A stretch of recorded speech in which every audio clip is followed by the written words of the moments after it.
Welcome to wild. నేను మీ anchor Zakir Hussain. So senior journalist CS Rao గారు మనతో ఉన్నారు. సో సార్ తోటి కొన్ని ఇంపార్టెంట్ టాపిక్స్ అడిగి తెలుసుకుందాం.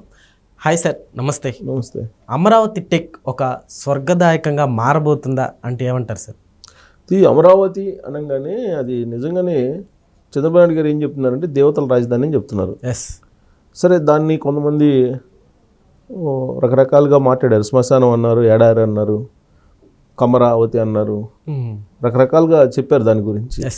సరే, ఎవరిని చెప్పినా కానీ ఒక బృహత్తరమైనటువంటి యజ్ఞం జరుగుతున్నప్పుడు రాక్షసులు ఏ విధంగా అయితే అడ్డుపడేటువంటి ప్రయత్నం చేస్తారో ఆ తరహాలో కొంతమంది ప్రయత్నం చేశారు. కానీ అమరావతి ప్రాజెక్టు దాని ఇంపార్టెన్స్ ఏందనేది చంద్రబాబు నాయుడు గారికి తెలుసు. ఆంధ్రప్రదేశ్ ప్రజలకు ఆయన చెప్తూ వచ్చారు, మొదటి నుంచి కూడా చెప్తున్నారు. అందుకే ఆయన అమరావతి ప్రాజెక్టు ఎందుకు ఆయనకి ఇష్టం అంటే ఆయనకి ఒక డ్రీమ్ అది. రాజధాని లేనిటువంటి రాష్ట్రం భారతదేశంలో ఏదైనా ఉందంటే ఆంధ్రప్రదేశ్. దానికి ఇంతవరకు రాజధాని లేదు. రాజధాని నిర్మించి ఇవ్వాలి. తెలుగు ప్రజలు తనకి రాజకీయపరమైనటువంటి భవిష్యత్తుని ఇచ్చారు. సమాజానికి ఏమి ఇవ్వాలి నేను? వాళ్ళైతే నాకు ముఖ్యమంత్రి 4వ సారి ముఖ్యమంత్రి కావడానికి కూడా అవకాశం ఇచ్చారు. మరి నేను ఏమి ఇవ్వాలి అనేటువంటి ఒక ఆలోచన ఆయనకి ఎప్పుడు ఉంటుంది. ఆ తపన ఉంటుంది ఆయనకి. దాంట్లో భాగంగానే రాజధాని నిర్మాణం అనేది చెయ్యాలి. అది కూడా ప్రపంచంలోనే నెంబర్ 1 రాజధాని నేను అందించాలి రాష్ట్రానికి అనేటువంటి కృతనిశ్చయంతో చంద్రబాబు నాయుడు గారు ఉన్నారు.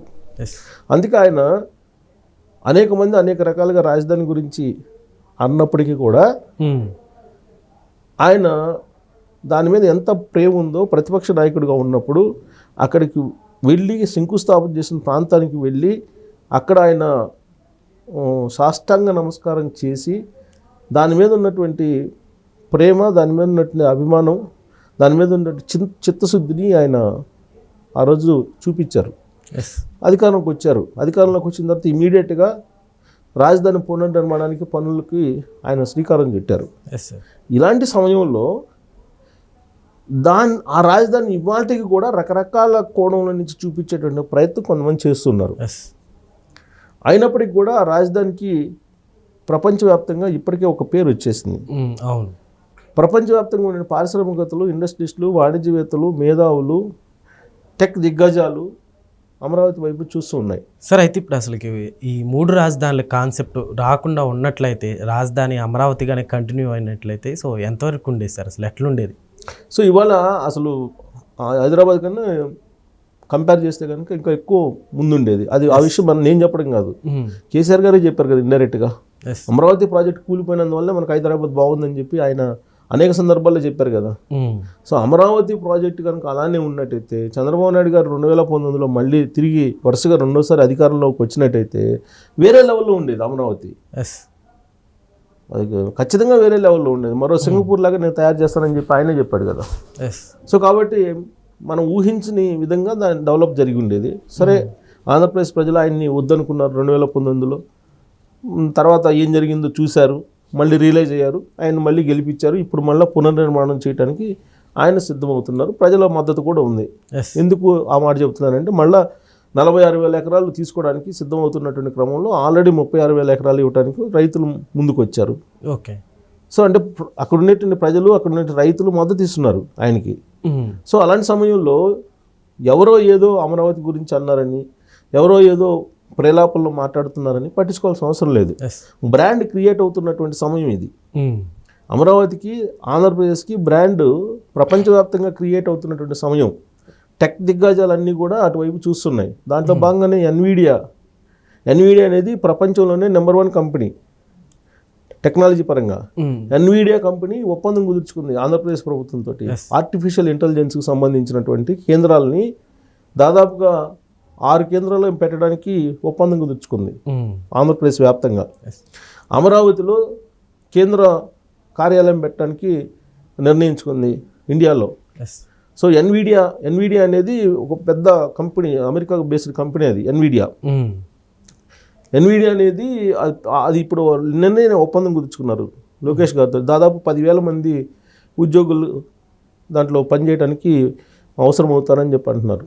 ఓకే. సో దానికి సంబంధించినటువంటి మానవ వనరులు అంటే స్టూడెంట్స్ని అందించడానికి కూడా లోకేష్ గారు ఒక రోడ్ మ్యాప్ కూడా ఇచ్చారు వాళ్ళకి.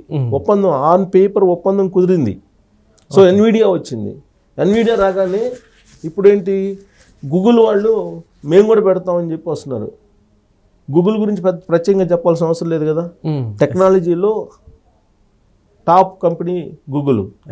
సో ఆ కంపెనీ కూడా మేము ఇక్కడ గూగుల్ సంస్థను పెట్టడానికి మేము ఇంట్రెస్ట్గా ఉన్నామని చెప్పి వస్తే నిన్న సిఆర్డిఏ అధికారులు అలాగే గూగుల్ ప్రతినిధులు ఇద్దరు ఆ రాజధాని ప్రాంతంలో పర్యటించి నెక్కల్లు అనేటువంటి ప్రాంతంలో 143 ఎకరాలు అవసరం అవుతాయి మాకు, మా 143 ఎకరాలు మీరు మాకు ఇస్తే మేము గూగుల్ సంస్థను పెడతాము, మేము ఎంప్లాయ్మెంట్ కల్పిస్తామని చెప్పి చెప్తున్నారు. ఓకే, ఒక ఎన్విడియా, ఒక గూగుల్, ఒక టీసీఎస్, ఇలా అనేకమైనటువంటి దిగ్గజ కంపెనీలు వస్తున్నాయి. పైగా అక్కడ మైక్రోసాఫ్ట్ అధినేతగా ఉన్నటువంటి బిల్ గేట్స్ చంద్రబాబు నాయుడు గారితో కలిసి అక్కడ వైద్య సేవలను అందించడానికి బిల్ గేట్స్ ఫౌండేషన్ అక్కడ రీసెర్చ్ చేస్తుంది. అక్కడ స్టార్టప్ కంపెనీలు ఏర్పాటు చేస్తున్నారు. ఆర్టిఫిషియల్ ఇంటెలిజెన్స్ సంబంధించి స్టార్టప్ కంపెనీలు ఏర్పాటు చేయడానికి ఎన్విడియా ఒప్పందాలు చేసుకుంది. ఓకే, ఇన్ని రకాల డెవలప్మెంట్స్ అక్కడ జరుగుతుంటే అనేక యూనివర్సిటీలు అక్కడికి వస్తున్నాయి, అనేక టెక్ కంపెనీలు అక్కడికి వస్తున్నాయి. అలాగే డ్రోన్ హబ్గా మారబోతుంది, డ్రోన్స్ కంపెనీ అక్కడికి వస్తున్నాయి.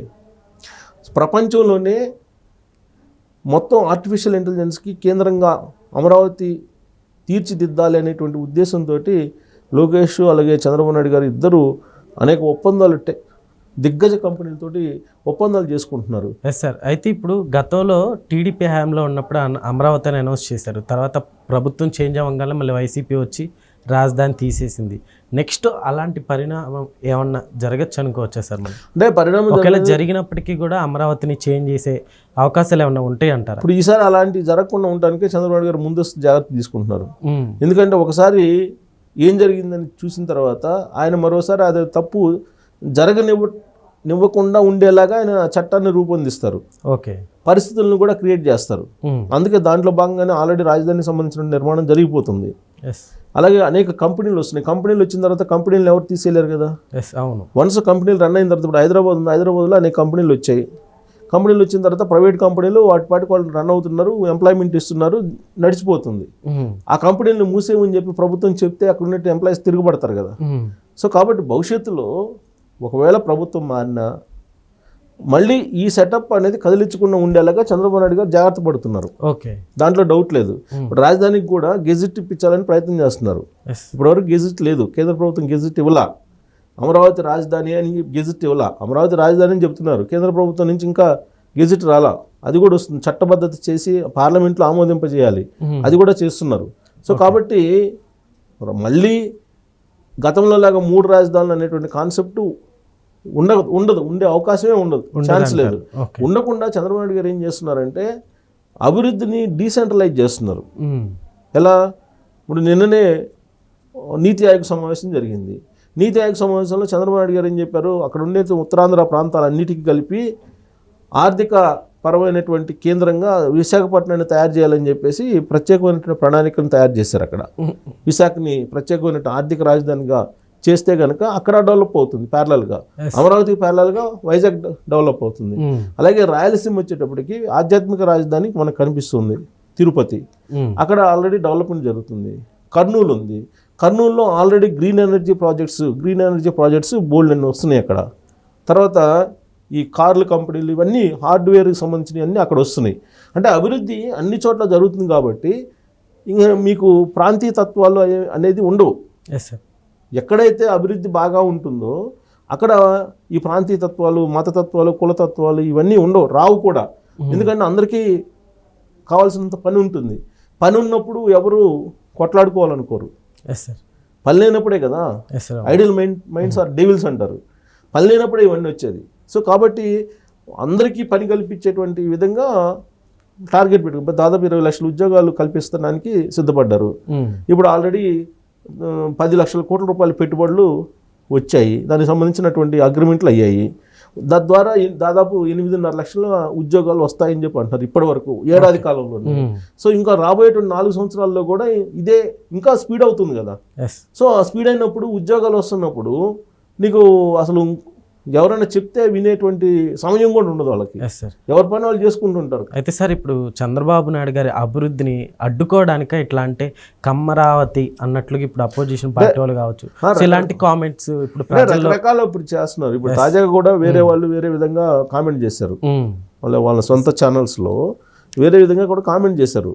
సరే ఎవరేం కామెంట్ చేసినా ఇప్పుడు ఇవాళ అమరావతి గురించి ఎవరు ఏం మాట్లాడుకున్నా అది దేవతల రాజధాని కాదు, ఇంకొక రాజధాని అని చెప్పి ఎలా చెప్తున్నా కానీ వినేటువంటి పరిస్థితి ఎవరు లేదు ఇవాళ.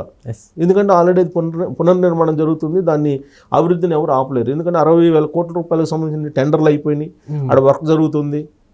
సో కాబట్టి ఎవరేమన్నా కానీ ఆకాశం మీద ఉమ్మేయాలనుకుంటే ఏమవుతుంది, మళ్ళా పైన. సో కాబట్టి ఆ పీరియడ్ అయిపోయింది, బ్యాడ్ పీరియడ్ అంతా అయిపోయింది అమరావతికి.